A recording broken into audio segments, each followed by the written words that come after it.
Welcome to Inside Ag. I'm Greg Deering. Today we're at Scot Schwieterman's out near Syracuse, Kansas. Scott, thanks for joining us today, and thanks for agreeing to be kind of our test subject for this one. You bet. We're looking forward to having you out here, and the weather's nice. The wind's not blowing, so count that as a win. It is blowing a little bit out of the north, but there's no dust in the air out here, which is always a good thing when you're out in western Kansas. But starting off today, Scott, what do you grow? How do you grow it? And how did you get started in this? On our farm, we're predominantly alfalfa with some row crop influence for forage crops. We're in an area where forage is needed, so we produce that for our customers, feed yards, dairies, etc., ranches. We kind of supply them all. I got into farming probably 7 or 8 years ago. Was really interested growing up, worked on the family farm. Had an opportunity. I went to college and wanted to come back and kind of needed to go a different route and was able to do a few things. Got into the custom business. Had a lot of help from a lot of good people. And today we operate ourselves and my wife and I's farm. And we employ several people and keep a lot of Hamilton County in business is what we do. So. What has that process been like, kind of getting out on your own there, starting your own operation? I know that's exciting, but also scary at times. Just kind of walk us through what that's been like. Pretty choppy. There's always ups and downs in this business, regardless if you've, a fourth or fifth generation operator or a new guy, kind of like we are. You got your seasonal flows, cash flows are difficult. We grow many crops. We custom operation. We also have a hay grinding operation that keeps kind of everything rolling. Spread manure. Not afraid to put wheels on any stuff to go operate other places too. So, but yeah, there's been lots of highs, lots of lows. Thankfully, we've had good financial backing to run through it. We bank local. We believe in local. Then we want to keep our local economy moving. You mentioned putting wheels under things. I know we're close to the Colorado border. We're actually on mountain time here. How far do you go with your operation? Ooh, that's a big question. We pull hay from probably 250, 300 miles out. We also send hay 250, 300 miles out. But we also know how to put equipment on trailers and haul it to the location. We bailed in Texas, Oklahoma, Colorado, Kansas, Nebraska. We're working in that direction. So it takes a lot of good customers, takes a lot of good people, and ultimately it takes a lot of luck sometimes too to make it all work. But yeah, that's kind of our circle. We touch all the states. We got guys spreading manure today in Colorado and grinding hay here today and getting sprinklers going. It's a busy time of the year. Again, appreciate you taking the time to speak with me today. When did you know that this is something that you wanted to do, make a career out of? Was it before you went to college, or was it while you were at college that you figured out, hey, this is something I want to do full time? I probably realized in college I had an opportunity. What it looks like today isn't what I thought it was going to be then, and ultimately at that time I didn't know what it was going to look like regardless. I'm kind of a guy that likes to push the envelope and see how far we can go. And we've had good people help us do it. We've got great employees. They understand what our tasks are, show up every day with a smile on their face. And it's been a lot of fun. We've had a lot of good luck to make it work.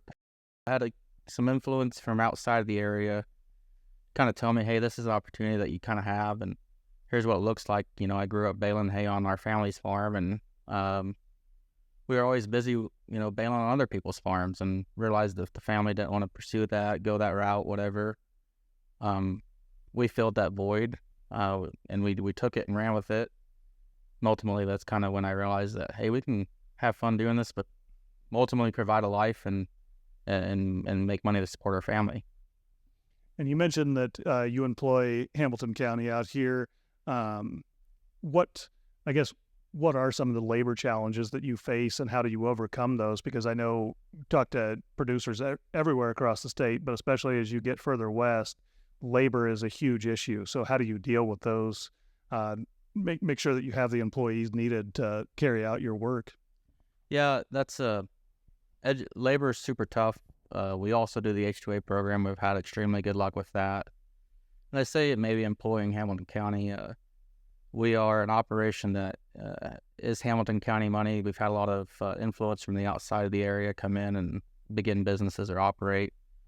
We benefit from some of those businesses that we work with. But it's really neat. A lot of the hay trucks that come into our facility are, farmers that have trucks and, pull our trailers, etc. So it's kind of a joint effort to make a good part of our business work. We do the H2A South Africans. We bring them over. They come in March and they stay till December. Some guys will stay the winter. They'll rotate around. They're kind of our farm guys. But then they help out, baling hay, that whole process. And these are typically the same people coming back year after year then? Yeah, we've been very fortunate. We've kind of got ahead of the curve, got some people that have been here before. That sure takes a lot of headache out of initiation. Getting people trained, keeping people trained, and getting them come back is ultimately a struggle, but we have great pride in that. 5 of the guys that are coming this year from South Africa, or 3 of them are returning, and 1 guy has been off and on for a while. So it's really good. We're going to have a really strong backbone on the farm side this year. And for the folks listening or watching here who don't know a whole lot about the H2A program, can you just kind of go into a little bit about what you have to do in order to find that help, bring it over here, and even while they're here, what the requirements are of you to have those laborers here? So we utilize an agency out of Tennessee. Golden Opportunities is our agency. They do an incredible job. They handle most of the book work for us. We provide the rest of it. We do have to provide housing for our employees on the H2A program. So there are challenges with that, but also that's part of growing your business and learning what you need to have. So we utilize that in a way. You got to provide vehicles for them to get to and from work, to and from wherever they may have to go. So there's a lot of give and take with that program, but ultimately it's been good for us. Year 6 of it, lots of hoops, lots of hurdles to jump through. Still are learning, don't know everything, and I guess that's what kind of keeps us on our toes, is trying to find out what's next to have to work through. Switching gears a little bit here, I know last year at the YF&R conference, you won the YF&R YF&R of the Year competition, and then got to compete at this year's AFBF competition in that same category. What was that experience like, and I guess how invasive was that application process? The application process was very in-depth, was very real. My wife helped me out significantly with it, and she did an awesome job with it, actually. It was a good reminder how far we've came, what kind of hickeys we had to take to get to where we are, what's ahead of us. It was, kind of requires some future planning, but ultimately, it felt like a 30, 40-page document we filled out, and by the end of it, we were completely open, and it was a good reminder, though, takes a lot of hard work to get to where you are, and there's several people that's filled that application out, and it was great to go to San Antonio and have the support of Kansas, and I guess be the face for Kansas at that time. We walked into the room. You get to see all the people that are there from all the other states and learn about what they're doing and how they're doing it, and this guy has so many acres, or this guy has so many employees. You're like, what does that look like? And but ultimately, it was great. Several people on that are very good operators, and it's fun to learn about how they do things, and also open up some doors to, understand that not everything has to look like this, and we can do things a little differently to figure out what we need to do. So, pretty eye-opening, really good experience. Did that process change anything on, I guess, on the business side for you about how you look at things? I know Sometimes digging in like that, you realize maybe you have a leak here or there's an opportunity there. Anything like that pop up for you when you dug in and filled out that application, and then even going to compete and hearing some of the stories from other folks there in San Antonio? Yeah, so everybody's bottleneck seems to be bookkeeping, and it was good to listen to that and understand that hey, these guys have those problems too, or whatever. But no, it was a good reminder to look at the it gets really in depth about the financials and how much growth did you have from year to year and what that looks like and what it took to get there. Because one year crops and commodities may be terrible, but you had a good operating year on the farm or on the hay baling side of things, or market swings were real big and kind of how we were able to get our start. That enabled us to kind of propel forward and do what we do today. But it was kind of a good reminder. Hey, this is kind of your weakness was bookkeeping, and I don't know if we turn it into a strength yet because that's always evolving. But that's kind of the one I'd point the finger to. Labor and accountants, the two biggest challenges in any business, right? Yeah, of course, and several people utilize the H-2A program in that deal, and several states got to visit with. They were doing the H-2A program also, but everybody had that bottleneck. Yeah. So, I know you're very involved in Kansas Farm Bureau. Have been involved at the YF&R level multiple events there, and even have presented there. I guess outside of Farm Bureau, what other activities keep you busy when you're not on the farm? Didn't realize that we spent so much time on the farm.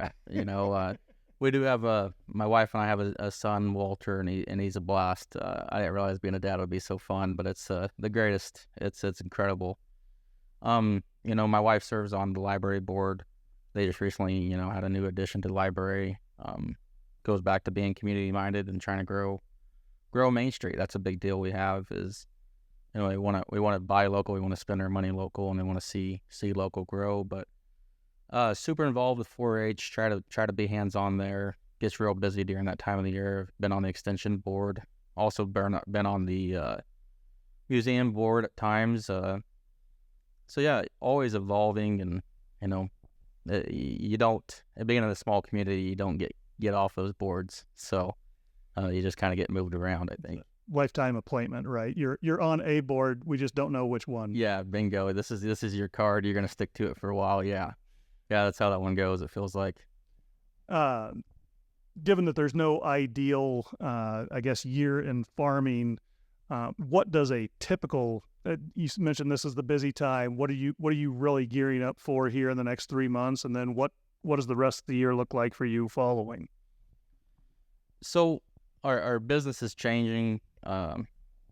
Used to be predominantly a hay baling operation, and then we grew into our own crop farm, and then now we added another facet to it. Was a hay grinding operation.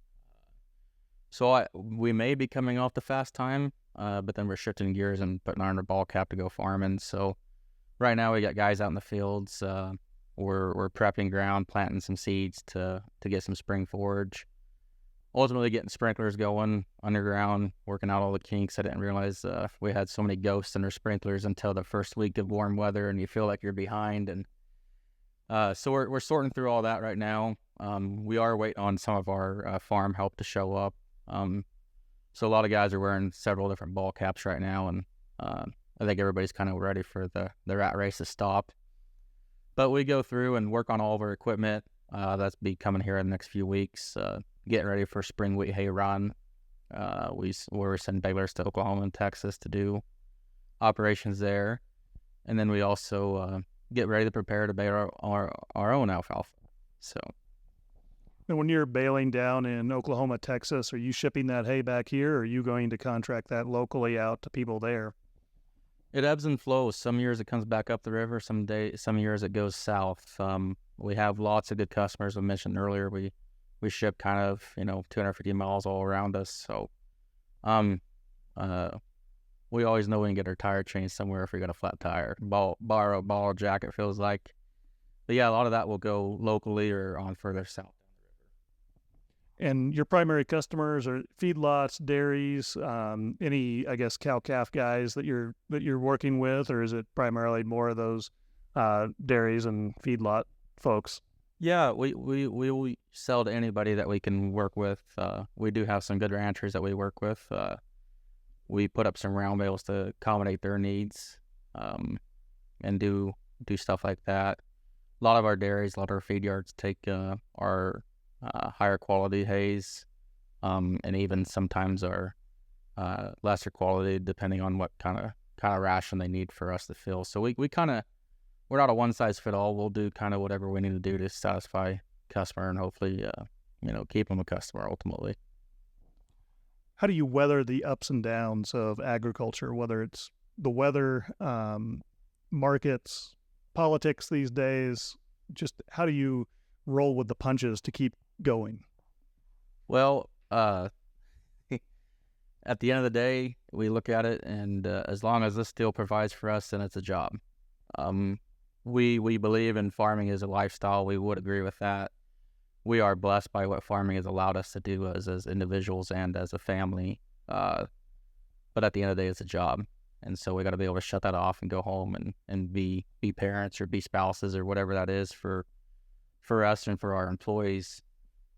Learned probably 2 years ago, it's not that serious. Usually when you come to a crossroad or a bottleneck, you the old me would get really stressed out and think, man, this is going to be a tough road to hoe. And sometimes it is, don't get me wrong. But at the end of the day, I can only control what I can control. My guys can only control what they can control. And we've had a lot of good financial support. We've gone through the ups and downs with that. So yeah, politics, weather, had our fair share of hailstorms. Politics right now, I'm not sure what that is, that actually means to ag right now. So every day is different, and I guess that's what keeps us going. I've got to ask, what happened 2 years ago that was that crossroads? We were at a point, and ultimately it was probably maybe 3 or 4 years ago when we went to Kansas Farm Bureau. Was super good for me. Was kind of looking for a place. Hey, we're on the farm. We've got good neighbors. We're in a spot where, we're growing. It's not the typical growth. It doesn't look right from 40,000 feet above or 70 mile an hour when you drive by. Going on the YF&R committee was probably the best thing for me.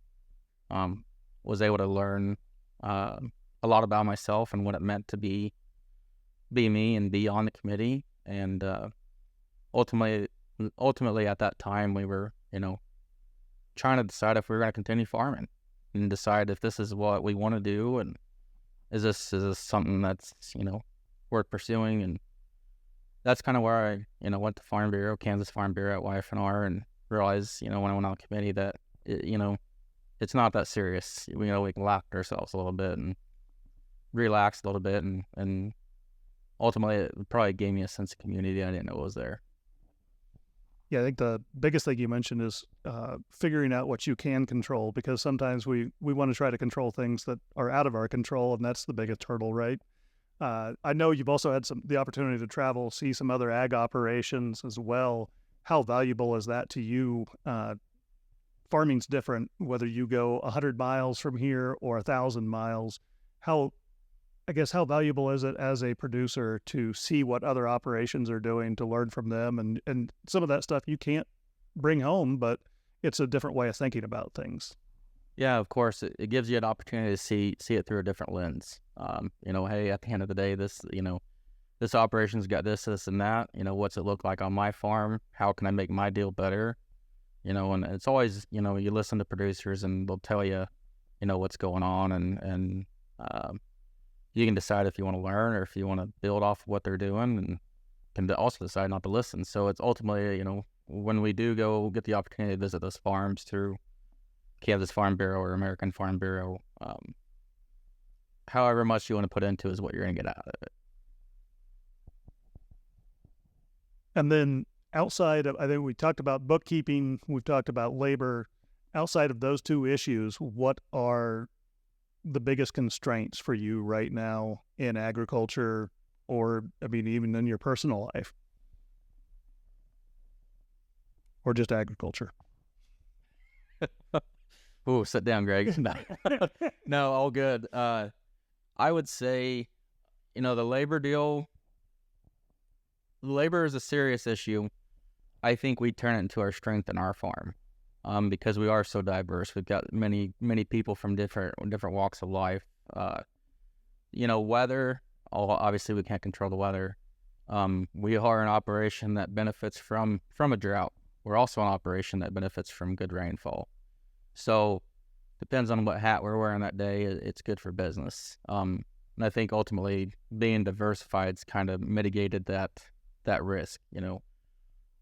I'm pretty sure every day there's going to be something that goes wrong. We just get to decide how we want to react to it and how we want to let it influence what we do. Excellent point. I guess looking back 5 years, I think you already said that you didn't quite know that where you were going to end up, and you're here. If you had to look 5 years into the future, what does that look like? I think more of the same. Hopefully good, healthy growth. Probably need to put a cap on it at some point and find our way and operate and see what that actually is. I think agriculture right now is in a world of opportunity. It doesn't look like it. Doesn't meet the surface. Every day is a struggle, but there's new faces coming in, old faces going out.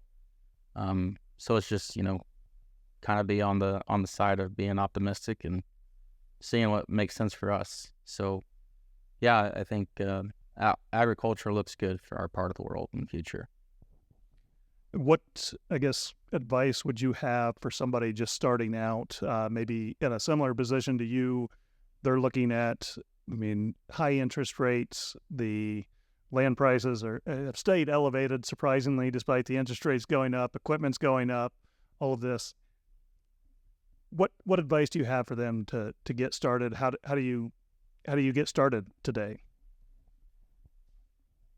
I guess if you had to do it over and start from nothing today, what's your first move?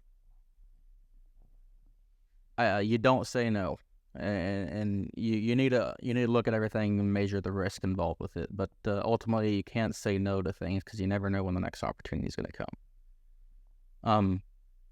If I had to start over again, I don't know what that would look like.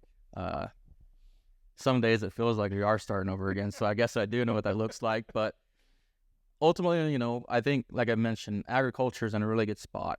Hopefully the commodities can't go much further down. Equipment's high, interest is high. I think the opportunities out there, it looks different for everybody else, of what they can and can't do. But don't be shy. There's people always looking for business, and probably what I would give myself advice is the people you want to do business with, hang around with them. Knock on their door, remind them that you're there. Answer the phone. Dial for the dollars. You got to do it all. It doesn't just stop at 5. It doesn't just begin at 6 a.m. either. So it looks different for everybody. But I think that kind of goes back. I think agriculture is in a good spot. It's very difficult to get started, but don't be shy, and can't always say no either. So, excellent points.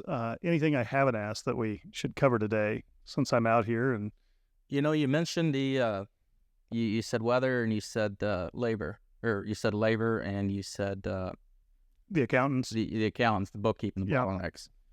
The equipment's starting to become a bottleneck. Yeah. Everything we touch has a motor, it feels like. And it takes a lot of dollars to operate that every day.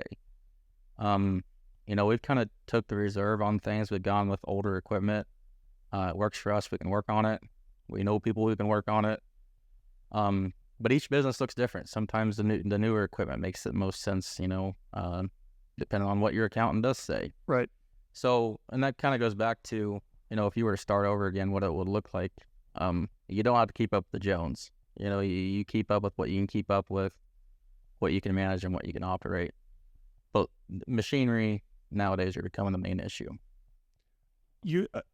I'm glad you brought that up. That's an interesting point. I was just having a discussion with somebody who is outside the industry last week about who they had talked to a farmer who said, well, farming's getting to be no fun anymore. All it is just you're trying to keep up with the equipment payments, and the equipment's doing most of the farming for you now. So how do you make those decisions to go with older machines, stuff that you can work on? I know that's a big point for a lot of folks, is they would, and we've seen that in the used equipment market too. Those prices are sometimes almost more than what those tractors and implements were new. They've held the value incredibly well. So how do you make those decisions? Well, for us, we are one of those classes that does begin. We still have some of the equipment we started with the first day, and that went to having a good connection when we first started, being able to get the equipment that we did. We always upgrade balers every 2 years. Those high use items you must, swathers, etc. But on our farm we use the same tractors that will bale all summer long and all fall, get unhooked, and they get hooked up to manure spreaders. So we've been able to use that same power unit, for what was set in a guy's shop typically, 6 months of the year. We run it 10, 12 months of the year. They charge interest on Sundays, it seems like. So we keep, equipment does have lights on them. We run them hard. Our people run hard. And we're proud of that because we can utilize our equipment in different ways that may not be the typical way to do it. Are you servicing most of those tractors yourselves then, or do you take them to a repair shop, independent dealer? Yeah, that goes back to every day there's something wrong. Our welder fabricator, he's on speed dial. It feels like our grinder guy, he's on speed dial. We do have a couple guys that come around service our equipment. We did hire a full-time luber. He'll begin here in another month or so. We're gonna go that route, try to see if we can mitigate that outside cost, keep everything inside. But yeah, oil changes, everything. It's on us. We do most of our own stuff. Some of the bigger stuff, our grinders, our bigger motors, we will have to hire that out. But that also comes with warranties at time too, so that makes that decision easy. But ultimately, yeah, our bottleneck, aside from bookkeeping, is probably the maintenance on the equipment. Grease and tires are big deals. So anything that consumes diesel around our place sure likes to break down. So, equipment obviously a big issue, but I would imagine with the expansion that you've had in a short amount of time, the relationship with your banker has been very important as well. Just another one of those relationships where you pick up the phone and make those connections. Don't say no. Yeah, don't say no. And thankfully, our bank didn't say no to us, and that goes back to where we were going on the YF&R committee, and are we going to continue farming, and what's this look like?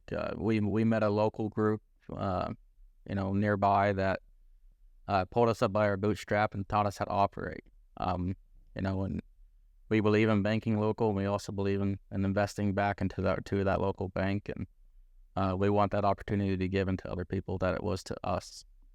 But yes, bankers also on speed dial, that's for sure. They've had a don't say no attitude also, and it takes lots of parties. We have great customers, we have great landlords. We get to work with some of the best people around. So yeah, we believe in mutually benefited relationships, and ultimately that's kind of got us to where we are today. So you were on the YF&R committee. What was that experience like? Sounds like it was pivotal in you still farming today. Yeah, I was able to, there's 10 districts represented in Kansas, and so we represented the Southwest District 9? Yeah. Yep, District 9. You get to meet all kinds of walks of life. Some operators are young farmers, some operators are young ranchers.